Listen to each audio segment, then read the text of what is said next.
eat better, get more sleep, reduce your stress.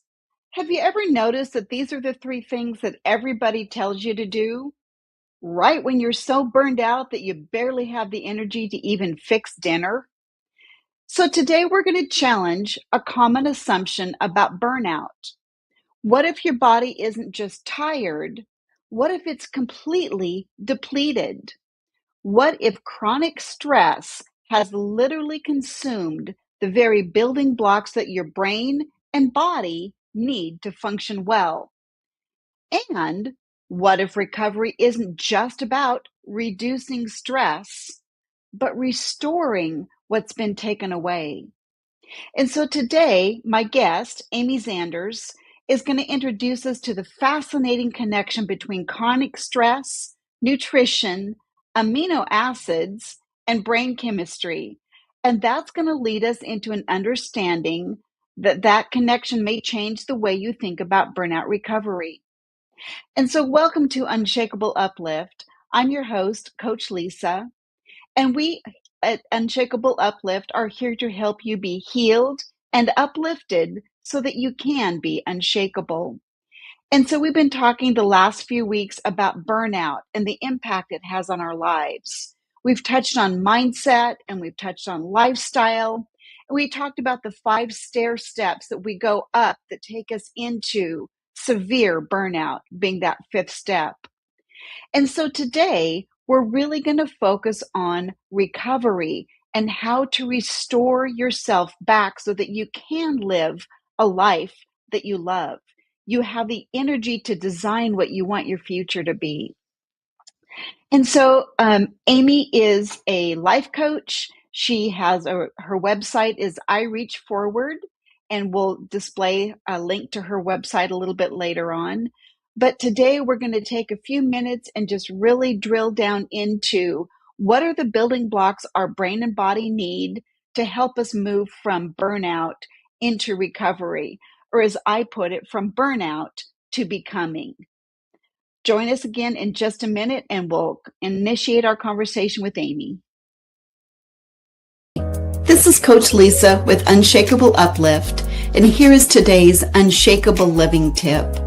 You are not behind. You may feel like you are, but you're not. If you feel like you should be further along by now, hear this clearly. You are right where you're supposed to be. Growth is seasonal. Flowers don't grow and bloom all at the same time. Healing is layered. We peel back layer by layer. Again, it takes time. There are times and seasons. And calling and purpose and destiny unfold like a beautiful flower opening up. And so we talk about that comparison is the thief of joy. Comparison rushes you. Trust anchors you. So today's tip is stop measuring yourself against anybody else's timeline. You're not late, you're becoming. And good morning. Welcome, Amy. Thank you for taking time to join us today. Thanks, Lysa, for having me. I'm excited to be here. Well, I'm excited that you're here as well.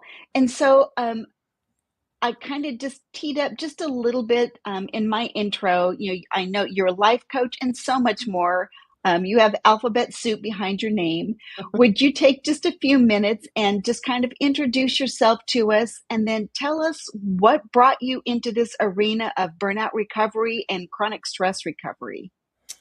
Well, I always say that it's not about me preaching and then practicing what I preach.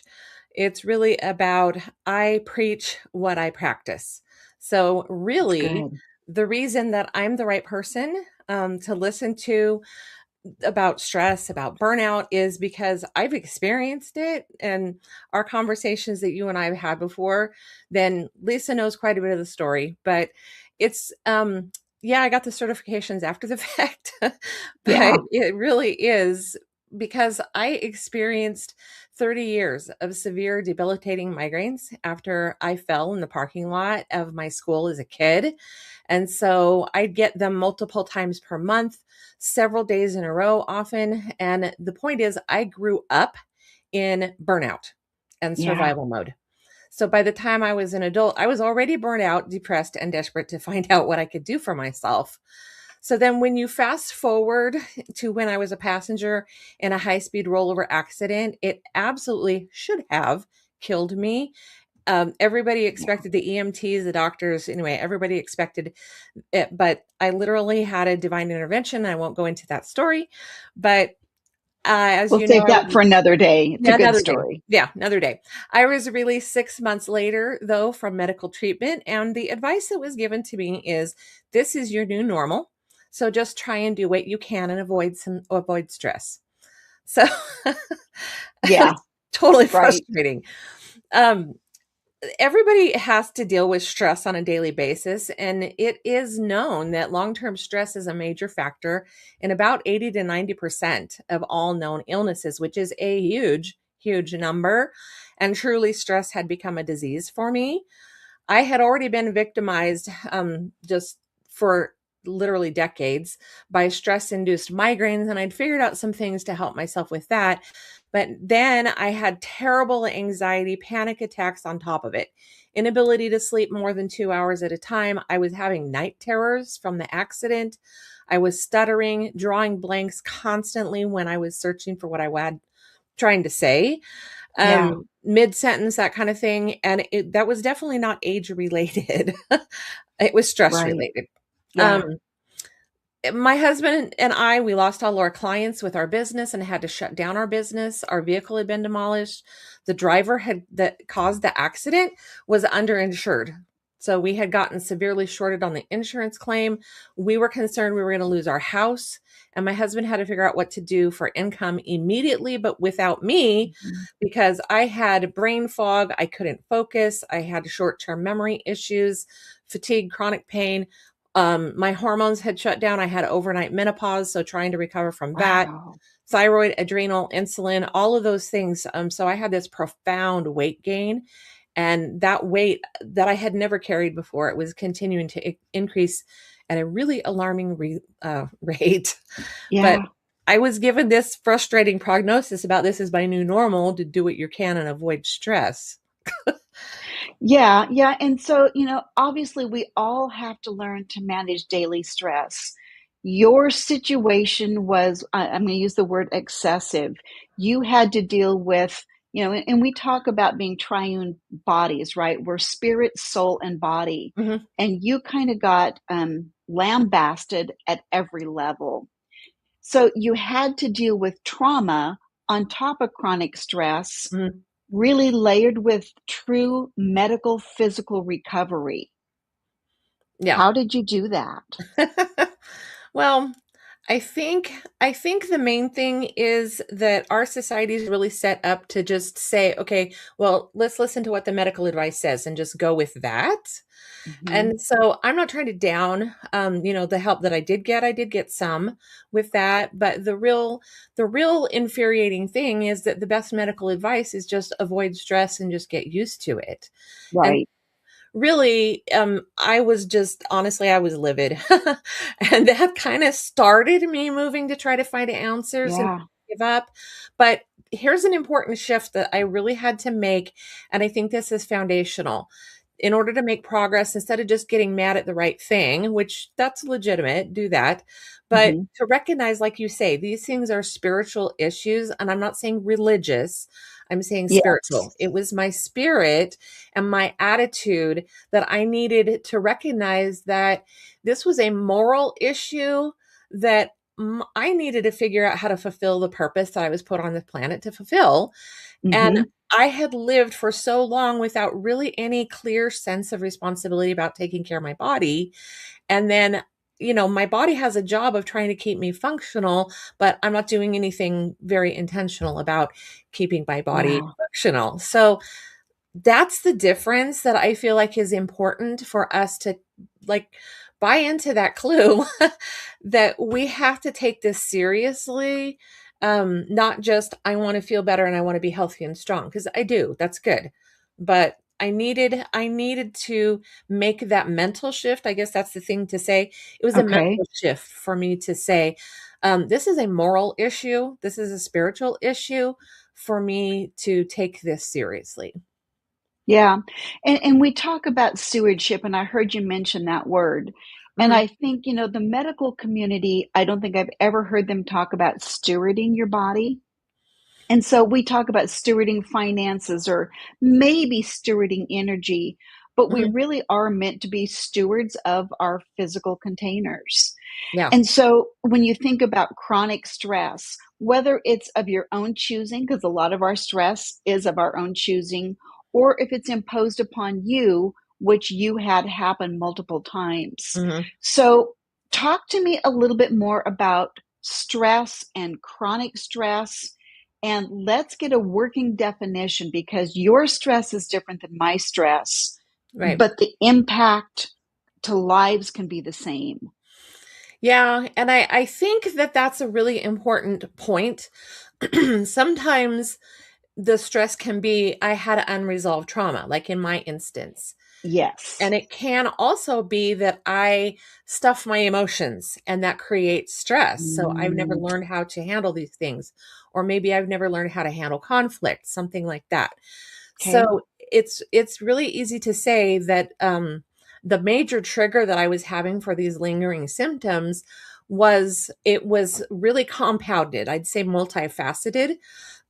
Because stuffing emotions, having unresolved stress, having unresolved trauma, bad eating habits, a lack of understanding about a lot of life skills as far as like um, maybe boundaries, those kind of things. We'll get into that a little bit Yeah. later. Mm-hmm. But I Mm-hmm. was literally sabotaging myself by remaining ignorant about these issues that I could have used to help myself. I was just sabotaging myself. Yeah. And so again, we talk about, responsibility, taking responsibility for Hmm. ourselves. And so, like most of us, we talk about, I wear many different hats. I have a lot of different roles in life, wife, mother, volunteer, coach, worker bee at work. And so, with the symptoms of stress and burnout, you can't always be more flexible. And so, what do you use to even assess where on some stress scale do I fall? How severe or not is this? And then what do I do about it? Well, I think it's an important point that the definition of stress is really the ability in a way to be flexible, and so it's originally a physics term, and that you're saying that. Hmm. So it's not like you can just say, okay, I'm just going to be more flexible. Um, Right, for right. more roles in my life. The Hmm. but really stress isn't about the what it happens to me. It's rather my ability to handle what happens to me, which means it's a skill set. And so fear and helplessness, That's the good. inability and the lack of skill set is actually the trigger that's the problem. And so I think the main thing is that the good news is it's possible to learn life skills. It's Yeah. it's not it is a mental shift to say stress isn't just external things happening to me, but you can see how that creates me being a victim.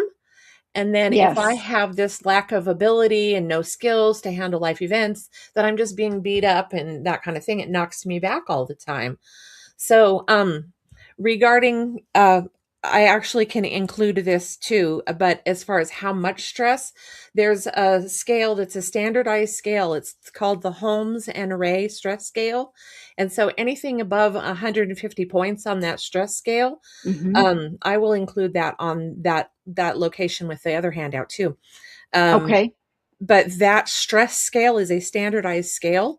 Anything over 150 points, then you should expect that your body will start giving you symptoms on that. Hmm. And the Hmm. first time I took that Holmes and Ray stress scale, my score was 3,000, Oh, good grief. Wow. not 150. Yeah. so, Yeah. Just so a the little bit handouts. above that. That's amazing. Amazing. And then, so, and I'm going to go down just a little tiny bit of a rabbit trail here. So, a lot of times we're in situations or circumstances that we can't change. You're a caregiver for either an elderly parent or a Mhm. loved one, or you're in a job that is literally your bread and butter and you can't quit that job just yet. Can you talk for just a second about some of these tools or even mindset shifts, or and I know we're going to talk about nutrition and feeding your body to feed your brain. When you can't change that external circumstance, Mhm. how and where do you start changing the inner landscape? So that's where the other handout, so I'll put them both up on the same page. And that'll be ireachforward.com forward slash stress assessment. So there'll be two handouts on that. And really, you can start evaluating yourself and becoming aware of what's going on and Mm-hmm. checking some specific skill sets. So the specifics that are on that handout is really what I base my life coaching practice on. And I think you have that handout with you. Yes. Yes. Yeah, we've got it across the bottom there. So that really one of the main first things is to clarify your personal values. And that really is the mindset of investing in yourself according to those personal values as Mm, priorities rather than just living life based upon, running hard. Kind of learning some relationship skills and how to handle conflicts before they become a crisis, learning some outlook skills about saying goodbye to past traumas and prioritizing time for creativity, learning to accept my limits, and yeah. developing self care skills. And that leads into what you've asked me to talk about today, because one of those self care skills is not just positive self talk, and that's great. That is.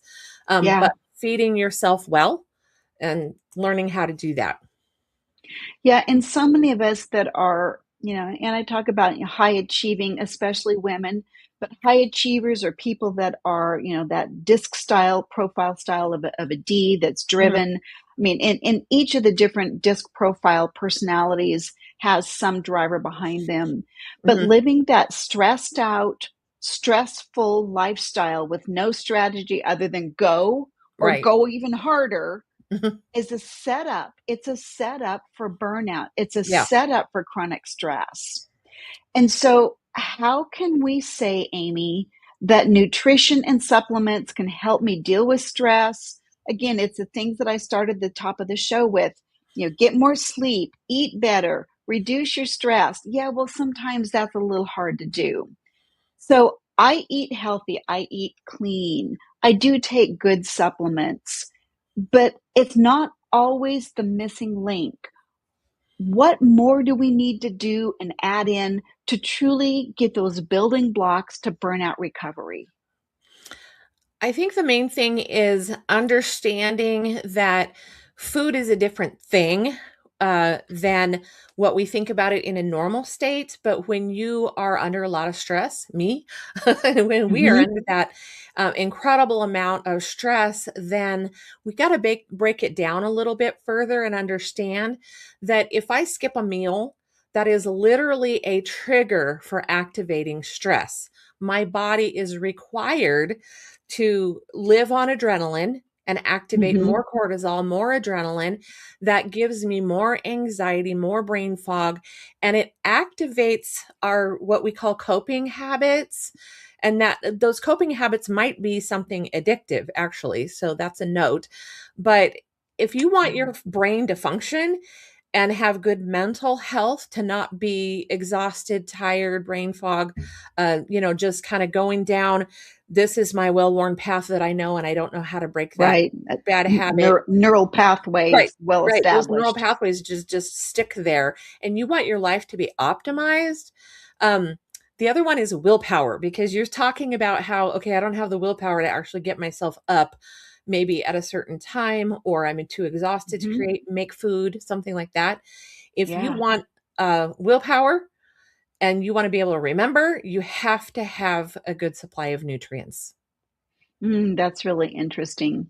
And so, I think about people that are in chronic stress situations, particularly, a crisis at work.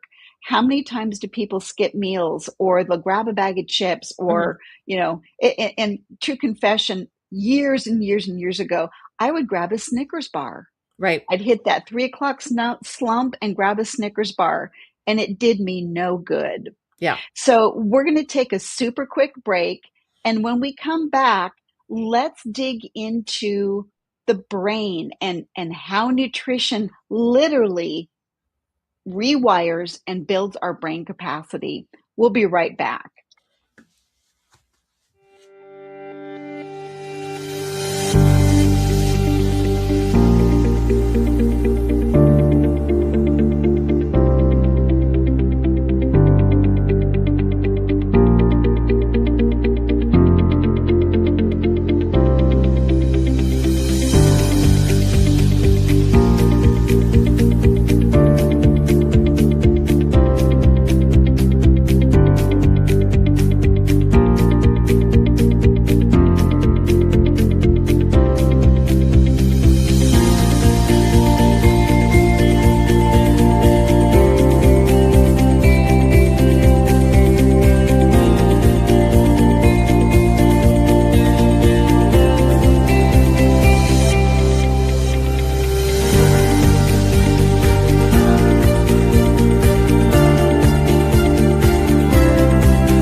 And welcome back. So we're going to just keep trucking here.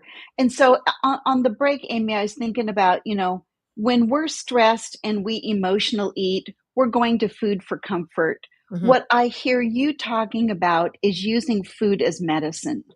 So Yeah. kind of take us down that path, would you please? Well, I think what most people think of when I'm saying food and feed yourself well, you're thinking of things like vitamin A, vitamin B, vitamin C. And it's not that those things aren't important, but you have to recognize, back to my little point there, just to reiterate, that is for Yeah. your brain to be able to operate in that sense of willpower and making conscious choices instead of just going on that automation or build new Yes. memories, you have to have good nutrients. And what I mean by nutrients is actually your brain chemistry. Those neurotransmitters like GABA, serotonin, acetylcholine, dopamine, norepinephrine, your body uses what you eat and it breaks it down. And it's kind of like little individual building blocks, and it breaks it down into the individual pieces and then Hmm. rebuilds something else into a different position for those units. Those little individual building blocks are actually amino acids. And if you need amino acids, which you do to be able to make all those neurotransmitters, then if you don't eat protein, your body has no neurotransmitters to it can't make it, is the point. It has no amino You acids. can't manufacture without Can't raw do it. materials. Can't do it. Got no raw materials, don't have it. So literally your body will go out to your own muscles, tissues, and break that down because the brain has to have that in order to function.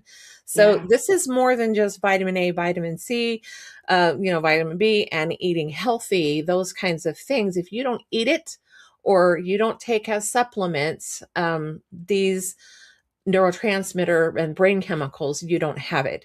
So some people, especially stressed people, but there's a lot of factors that are involved here, don't even do this efficiently. So you might already be at a whatever, you're behind. You're at Yeah. a compromised position. And so some Hmm. people need to supplement anyway. And then if you add chronic stress on top of that, then you're in a really dangerous position. Yeah, So, and I'm gonna just so for my body, and I tried to treat it for years before I understood. I have two different strands of black mold in my body. And so, mhm, it was 6 years ago when I got diagnosed and we figured out kind of what was going on. And so, what you were just saying is, I spent who knows how many years. I don't know where I picked up the mold. That's not the point. But I spent years depleted and deprived and had no clue what the root cause was. right. And so, I found coping mechanisms, but they were hit or miss. So, how can someone really kind of dial this in for themselves so that they know what they need? They know what their body's processing. Where do we even start? So the most basic would be blood sugar. So that to, 2 o'clock in the afternoon crash that you're talking about, that's a low, usually low blood sugar. And so that's Mm-hmm. after I had my lunch, my blood sugar spikes, and then it starts to come down, and that low blood sugar signals to the brain low nutrient supply. So what that means is, actually, if you have that, is you need more protein to help stabilize your blood sugar in your brain, because So that not a Snickers bar. no, you actually need protein. Cheese or meat, or if you're vegetarian, that's fine. Going with those um, full rounded protein Yeah. supplements, possibly. Or so actually spirulina is a really good one, whey protein, some things like that.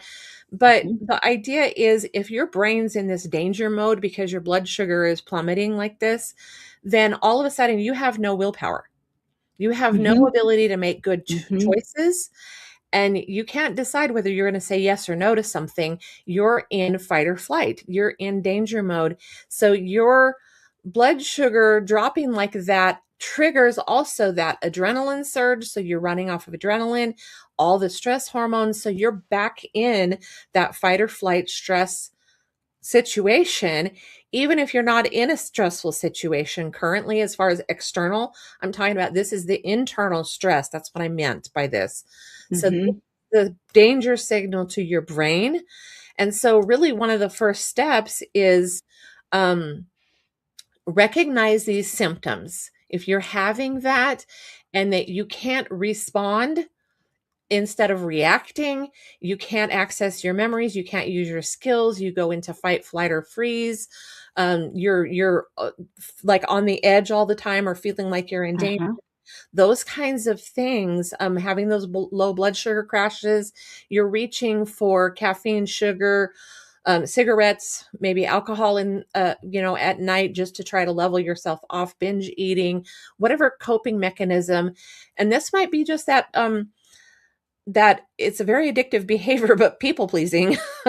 Yeah, um, absolutely. the isolation, avoidance, drugs, any kind of those coping mechanisms. Yeah. Recognize what you're doing that is a unhealthy coping mechanism that's really sabotaging yourself, and recognize probably what you need is more protein during the day to help you stabilize those blood sugar ups and downs. And I'm not saying you're Okay. diabetic. I'm just saying, in those moments when stress comes, instead of your body going into those coping mechanisms, if you had protein every 3 to 4 hours, that helps prevent that automation. It's called habit automation. And really, Okay. it's self sabotage. So, Interesting. Interesting. Well, so, once a year for my annual, we check my A1C and make sure that that's mhm. in line. How can you quantitatively measure this, or do we even need to go to that level? If somebody's recognizing themselves and the symptoms, again, where do they start? So honestly, the very first thing is, I kind of mentioned that, the self-awareness about what symptoms am I having, what's going on, am I exhibiting these stress symptoms, that's internal stress, which sets me up to where I can't handle any more external stress at all. Pay attention to that. Start adding more protein. The average person is probably around 20 grams of protein 4 to 5 times a day. So once you've got some good protein intake in its place, then we can measure any additional or remaining symptoms. And it's a simple evaluation. It's a personal evaluation that you do. It's not blood work or whatever. And then Hmm. I can also help to customize supplements for persons. The key here is bio individuality. Saying that That's a what big word. works for one person will work for another person, that's actually not correct. Different people have all kinds of different symptoms, all kinds of different Yeah. root causes, all kinds of things that are going on. And so that bio individuality, I can't say as a blanket thing, oh, take this one supplement or take this one vitamin.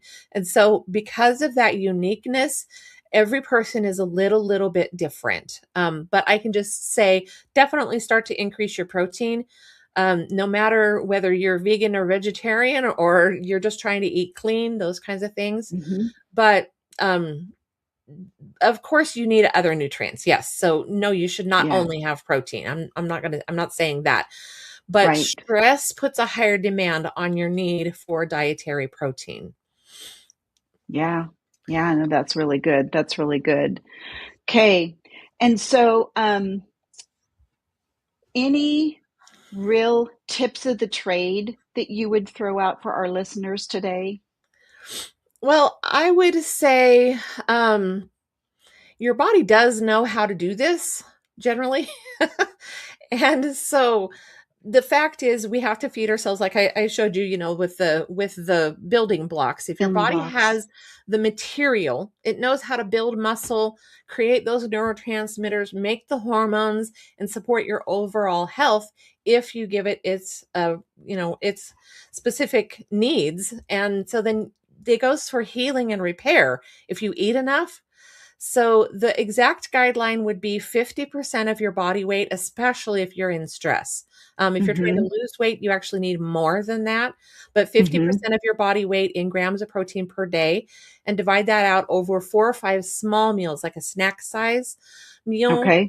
per day, just to keep that stable. So I just normally when I'm working with a client, I just have them count it out 4 hours. And if you can't go 4 hours, back it off to 3 hours and then get That's that. good. And a note, you can, I sleep a lot better if I have a small protein snack right before I go to bed, just like a handful of almonds or a cheese stick or something. Then I literally needed more protein to be able to make it through the night. So that's a really good tip. And none of that is expensive. It's just the knowledge of knowing how to do it. We don't have to do blood work. It's a self-assessment. So, it's a really simple process, but it's all about being coached in how to implement it. Yeah, no, that's really good. That's really good, Amy. And so, I know that there's different apps. Like I have an app that I use to track. And so my goal is 100 to 105 grams of protein a day, and I'm narrowed in on I'm doing a lower carb, medium fat, high protein. And that's Mhm. just what works for my body that I've learned over time.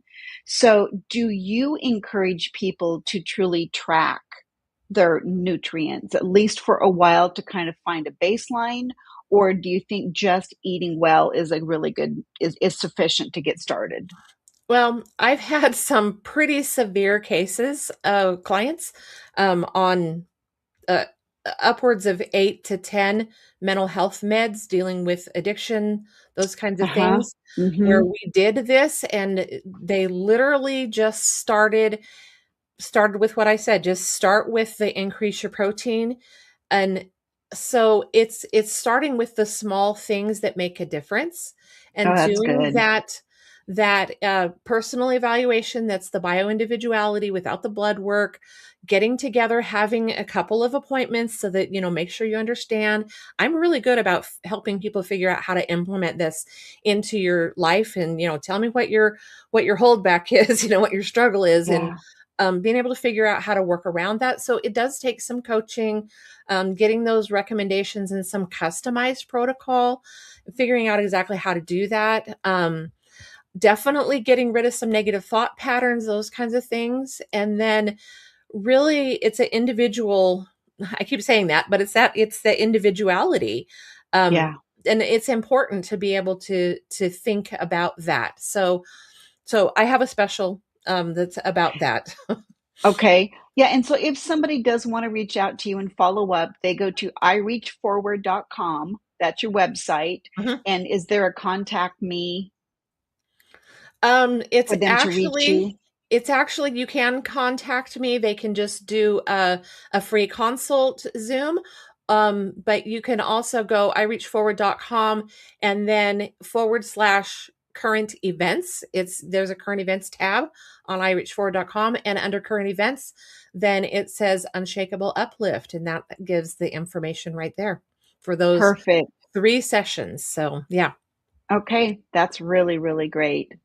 Okay, and then shoot, I had another thought and I kind of lost it for just a second. So when you think about nutritional building blocks, oh, I know what I was going to say, and that is, you said it yourself, is to just start small. Mhm. And so again, if I'm going to do one thing today, I'm going to increase my protein. Totally. Okay. And I'm going to aim for that 3 or 4 different smaller meals a day. Mhm. Okay. Yep. All right. Well, And Amy, I just want to say thank you for being on and joining me today. yeah. I learned something from me. I have more questions. I'm sure our listeners will too. So again, I just want to thank you for your expertise and for sharing your life experience and your wisdom. Okay, we'll be right back for wrap up in just a minute.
And welcome back for our wrap up today. Hasn't this just been so interesting? When we talk about those building blocks and God talks to me in Legos. I guess I'm just childlike enough. But again, you think about putting together a Lego castle. You've got to have the blocks, the basic pieces, and even if they're a little bit different, structure and size, you've got to have materials to build with. And I know in my own lifestyle, when I was in seasons of chronic stress, planning meals and actually, putting together a grocery list and ordering the right foods was one of those things that was just so hard to do. And so I have self disciplined over the last literally 3 or 4 years to the point where I will pick 3 or 4 meals a week that I really design. I make sure I have good, fresh, nutritious raw materials. And I start with those 4. And if I can, I'll cook extra so that, we can have it for dinner one night and lunch a couple of days later. So again, find easy ways to get started. You may not do a wholesale change all at once, but pick one thing that you can change today. And as Amy talked about, living that stressful lifestyle with either go or go harder as your only option truly does set you up for burnout. Been there, done that, lived it, got the t-shirt, and now it's taken me, months and a year to recover. And again, Amy and I both do inner healing work. That trauma from the past that we keep stuffed down inside, is part of that self-sabotage. So get some inner healing sessions, work with a coach, talk to a therapist, truly intentionally find ways to release that. Emotional eating, it's not going to help you. It just isn't going to heal you. And so there's just a lot of things we talk about. Self-care, putting your nutrition at the top of your self-care list is one way to truly help yourself recover. And you get into this self-judgment mode of I can't think straight, therefore I don't perform well, therefore I feel like a failure, so I eat more emotional eating. And it's this vicious cycle. You have to intentionally stop and choose to reverse that cycle. And so this week's unshakable key is burnout recovery isn't just about removing what hurt you, it's restoring what's been depleted. Again, your body cannot process what you don't give it. It's the old joke about if you're not present, raise your hand. You have to feed your body for it to function well. So that's where we're going to stop for today. Again, this is Unshakable Uplift. I'm Coach Lysa. Thank you for joining us. And again, our goal here is always to help you be healed, uplifted, so that you can be unshakable. Thanks for joining us.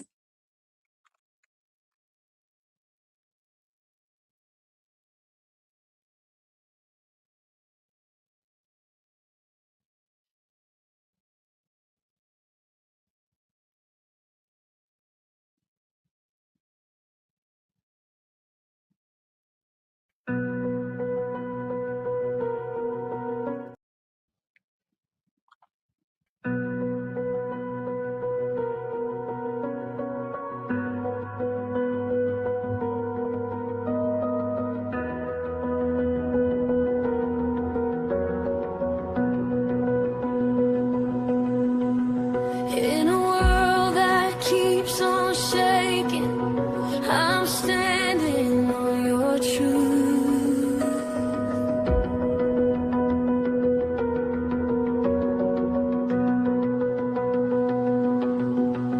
I spent years where